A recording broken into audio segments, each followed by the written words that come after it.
Alright, so after Garion made a comment about this play in the thread, I kind of wanted to take a look at it and see what was going on. This is the final Ravens offensive play in the Bengals game, in which Flacco throws the ball well short of the marker on 4th and 14. See here, it's 24 seconds left. Ravens down by 4. Ball's on their own 23. They have 2 timeouts left, so there's time here to attack the middle of the field, pick up some yardage, and set yourself up to make a throw to the end zone.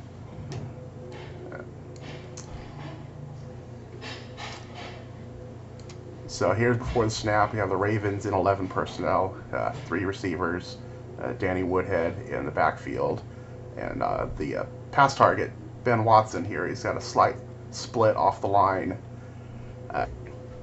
And the Bengals, we have in a 2-deep safety look. Pretty much looks like a cover 2 shell, 4 down linemen. And so let's just run through the play normal speed.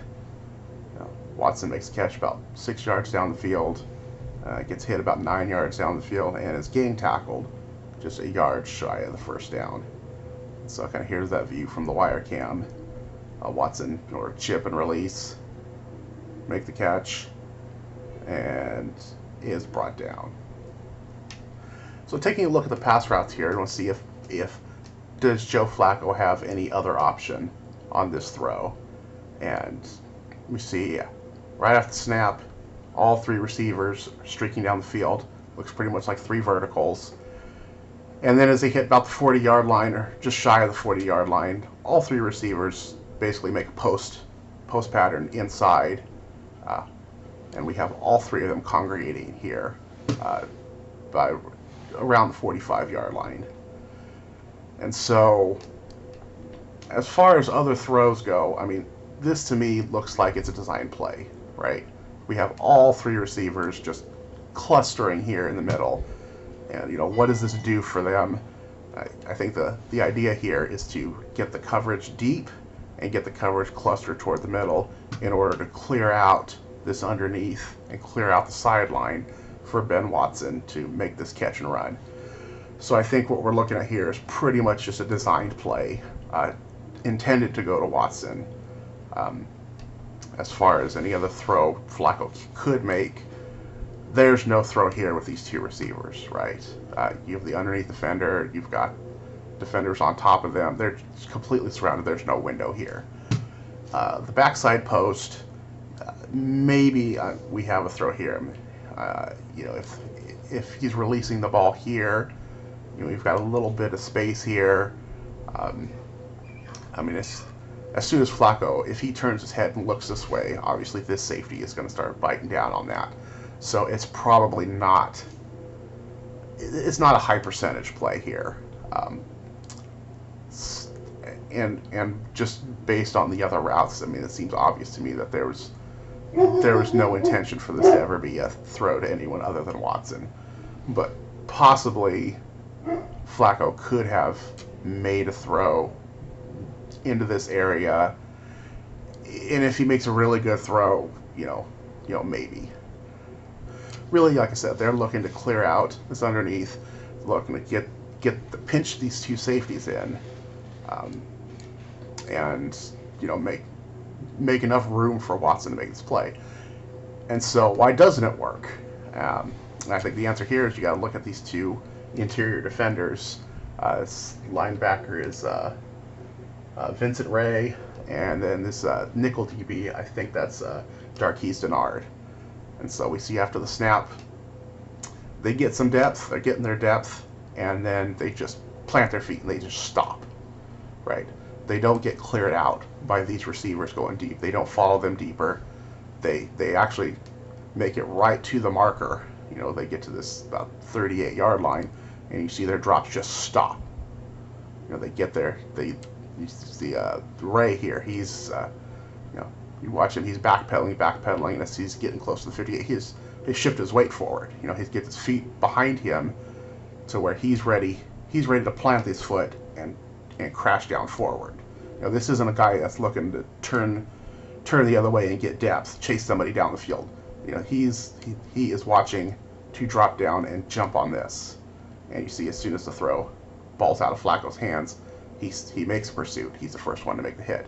But Denard here also, he's getting depth, and he just sits down as soon as he hits that mark. So these two defenders don't get cleared out by the three post patterns. They let them go behind them, and they hold their line. Watching this, I didn't know how much to put on Flacco, given that this seems like a design play, and it looks like he just executed the design play. But when we look at the wire cam, and just kind of watching his head movement, right after the snap, he takes the snap, his head first turns, and he's looking right at the chip, right? He's looking at Watson making the chip on Carlos Dunlap, and as soon as he's done looking at that, he's got his head turned, pretty much looking at where he's going to throw, right? He's looking at this throwing lane in anticipation of throwing to Watson. So I don't see his head looking anywhere except where he's going with this. So you see his hand comes off the ball here, like he's getting ready to throw, but because Dunlap's kind of collapsing on here, he's got to sort of shuffle his feet, reset, and make the throw.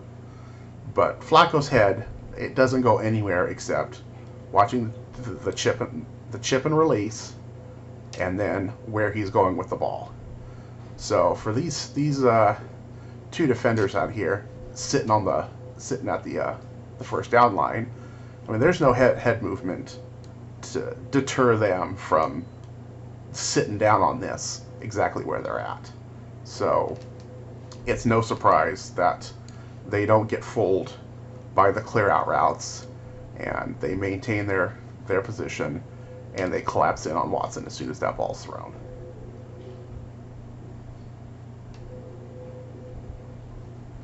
So this play actually probably should have not gotten as far as it did. We see Vincent Ray here. After the catch, he's making the pursuit. He's following Watson toward the sideline. We see he's got his shoulders turned. He's headed straight down the sideline.